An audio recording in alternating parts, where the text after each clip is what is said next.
बिस्मिल्लाहिर्रहमानिर्रहीम। अस्सलाम वालेकुम। हमने ये एक वाश रूम की फिटिंग की है और आपको दिखाएंगे कि कितना ये वाश रूम तकून है। ये देखें जी, फ्लश साइड पे ये कितना तकून है जी। इसकी पैमाइश आपको दिखाएंगे।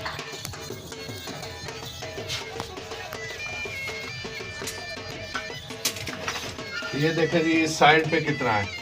ये हमने फ्लश लगाना है, इसका है जी 3 फुट। इधर हमने फ्लश टैंकी का पॉइंट लगा दिया। इसके इधर देखो, ये सीट की जगह कितनी तकून है।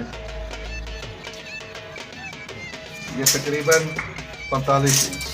ये हमने पॉइंट लगाया लोटा टूटी का सामने फ्रंट में 2 फुट पे। ये बाल शावर है सेंटर में, तकून है। दिखा भाई सारा वाशरूम को तकून, कितनी तकून है, बहुत ज़्यादा तकून। ये वाशरूम, इसकी हमने लोटा टूटी से आगे बाल शावर का पॉइंट रखा है जी 2 फुट पे। और इसके आगे हमने ये रखा है बेसन का पॉइंट ठंडे वाला 31 इंच पे।